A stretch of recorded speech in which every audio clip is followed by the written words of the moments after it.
quando você está no restaurante, você precisa se deslocar, por exemplo, ao banheiro, você tem que botar a máscara. Eu falei, Nicolas, se você tentar ir de cócoras, aquele velho caminho do pato que a gente fazia lá no início do judô, por exemplo, você de repente pode não ter que colocar a máscara. Gabriel, há uma questão também que a gente tem que trazer. O home office, ele acabou sendo antecipado. Seria uma tendência, daqui a alguns anos ele foi um pouco antecipado. Então, há muitos restaurantes que viviam em função, né, mais do almoço do que do jantar, com aquela galera toda que está ali em volta, né, almoçando. Então, isso tem um público que foi embora. O fato de não abrir no fim de semana, por exemplo, que eu imagino que seja o maior faturamento de restaurantes, quanto isso representa de perda de renda, de receita? Sim, a gente fez esse cálculo justamente, como eu havia dito no começo, a gente está a 30%, estimou, no melhor dos casos, a gente faturar 40% nessas 2 semanas que foram impostas para a gente trabalhar apenas, praticamente no almoço, né? Trabalhar até as 8 horas da noite, para a gente também é mudar totalmente o perfil, o hábito de consumo dos consumidores. Por isso que a gente fez essa hashtag Jante às 6, para tentar trazer, mas é muito difícil você mudar tão rápido, até porque as pessoas também estão trabalhando. Então, normalmente, saem do serviço, do trabalho, mesmo que seja no home office, umas 7 da noite, até chegar no restaurante 7h15 para comer voando. Não é uma situação agradável, onde a gente tenta, no food service, levar um pouco de entretenimento também, além da alimentação. Então, tudo isso vai gerar com que a gente fature muito pouco. Lembrando que no final da semana que vem já tem a folha salarial, que é composta por grande parte da caixinha, então isso também abala nossos funcionários, mesmo os que estão empregados, tem uma continha ali que eles contam com esse dinheiro que a gente não vai conseguir cumprir justamente pela falta de faturamento. A gorjeta representa quanto de acréscimo ao Normalmente salário? 50% do fixo. 50%? Desculpa, 50% do fixo, mais 50% da caixinha compõe o salário total do funcionário. Então, é mais ou menos mais o mesmo que eles recebem de salário de carteira ali. Exatamente. Complicado. Eu acho que a minha sensação é que talvez tenha ficado uma imagem muito ruim com todas aquelas imagens que circularam nas redes sociais, nas televisões de bares abarrotados, com muita gente em pé, sem máscara, não cumprindo todas as decisões. Eu sei que a maioria dos estabelecimentos cumpre, mas talvez aí é aquela coisa, né? Os bons acabam pagando pelos maus que descumprem as regras.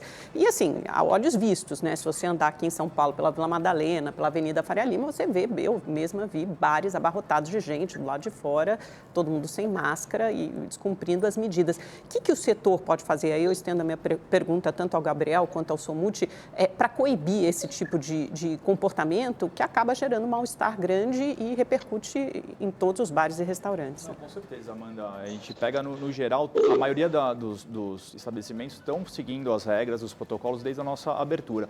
Esses que não cumprem devem ser fiscalizados e não os que estão cumprindo sofrer as consequências no modo em geral. Então, a grande maioria está sofrendo por esses poucos que acabam não cumprindo de acordo com o protocolo que é solicitado. Somuth, por favor.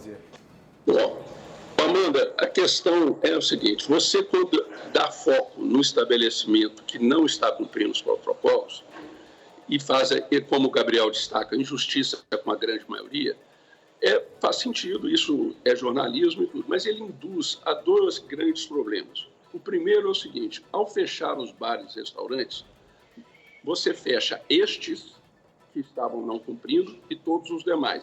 E empurra toda a clientela para festas, reuniões dentro de casa, enormes. Você tem uma ideia, Belo Horizonte está desde o dia 7 de dezembro sem permitir venda de álcool. E não mudou nada. Os indicadores continuaram caindo. Nós estamos pelo terceiro período. São Paulo fez restrições no final de semana. O que a gente viu? O pessoal indo para a praia, aos montes, os ônibus lotados, pessoas comendo. Então, é muito melhor você atuar, do ponto de vista da fiscalização. E essa não é uma responsabilidade dos bares e restaurantes, do setor só. É da sociedade e especialmente do poder público.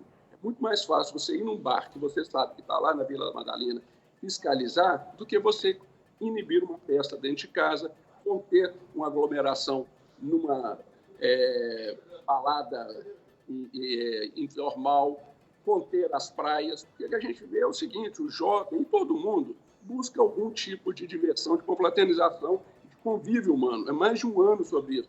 As casas estão lotadas, as festas dentro de casa são todas feitas sem protocolos. Os nossos filhos estão trazendo os amigos deles que vieram, nós não sabemos de qual ambiente. É muito mais razoável a intervenção num local formal, com um endereço conhecido, com responsabilidade fiscal, que o proprietário pode ser punido, do que a gente fazer de conta que está resolvendo um problema, porque eu enxergo isso é fazer de conta. E o Gabriel falou na perda de faturamento, falou, Gabriel, ela é muito maior, porque nós estamos sábado e domingo sem faturar. O sábado e domingo se representa mais o horário noturno, 60% a 70% de faturamento. E tem os bares, que também não são pouco importantes. Nós temos 300, 400 mil bares no Brasil, que geram 2,5 milhões de emprego, que depois das 20 horas ninguém vai para um bar. Então, o que a gente fez? Alguém vai parar de beber? Alguém vai parar de confraternizar? Não, estão indo para as baladas informais, estão indo para as casas, para os condomínios, para quem ir para a turma. Isso é, na minha visão, uma política acomodada, é aquele que não quer fiscalizar, não quer cumprir o papel público, não quer enfrentar o que a imprensa denuncia. É simplesmente transferir uma responsabilidade de poder público para a iniciativa privada, especialmente para o pequeno empresário de bar e restaurante.